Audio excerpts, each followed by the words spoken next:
Greetings, friends. I am currently in Sunderland Reservoir Recreation Area in Sunderland, Nebraska. I think that's right.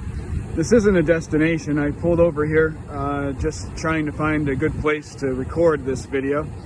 I'm hoping that the sound of the wind combined with the water doesn't overwhelm my voice too much, so I'm speaking kind of loud, but hopefully that works out.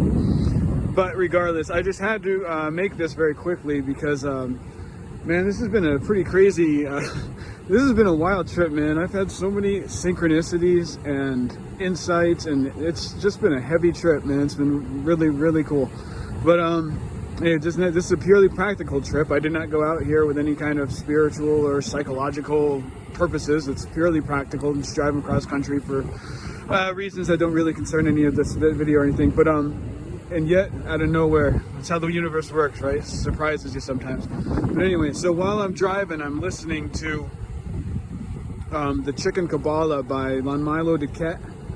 And the reason why I'm titling this video about the rabbi joining the shaman and the priest is in reference to my previous video and reference to the fact that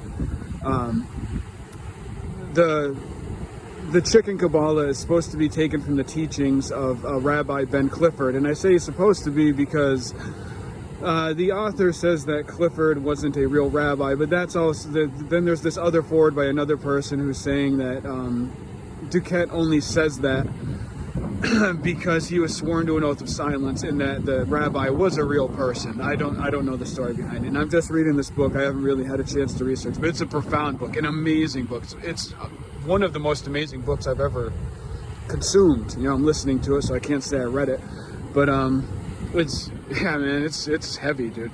But anyway, so heavy in a good way. But so yeah, the really funny thing is that when he's talking about, there's this section in it where, you know, he's talking about the Kabbalah and he's talking about the composition of the universe, these hierarchies of angels and archangels down to us, and these intelligences and all of these things, which are also reflected, according to this Kabbalistic perspective, are also reflected within us individually. Like each person is also a microcosm of the same hierarchies, the same processes. And which is a really fascinating idea. But while he's talking about this, he mentions this part where he says that, I hope this isn't shaking too much, it's kind of cold, my hand's shaking a little bit, like a little bitch, but but yeah, man. So he says in this video, he says in the book that when we are in negative emotional states, and this isn't how he phrases it, I'm paraphrasing here, but the essence is that we're in negative emotional states, these malicious spiritual entities, which in this Kabbalistic system, it's so wild because they are like inside us and yet they're outside us. It's wild, man. I'm not even going to try to get into that, but anyway.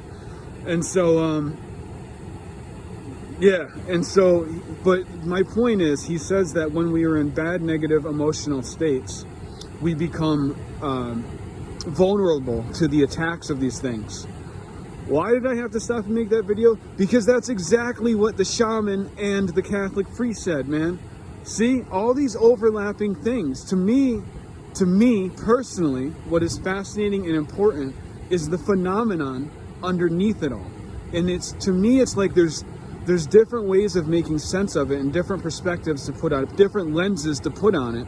But the essential core truth at the bottom is that we live in a world full of other intelligences beyond human. Some of them are malicious, and that we become vulnerable to them when we are in negative emotional states. 3 different traditions saying the same thing.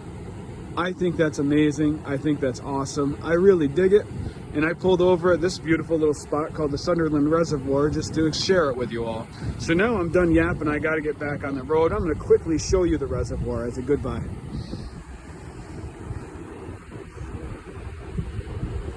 Pretty nice, huh? It's kind of pretty. People doing a lot of fishing here. I think it's primarily here for fishing. It's also pretty. This area has a nice vibe to it, man. I dig Nebraska. I dig it. I dig these flat lands. This flat ground. Yeah, it's nice. All right, peace out, everybody. Bye.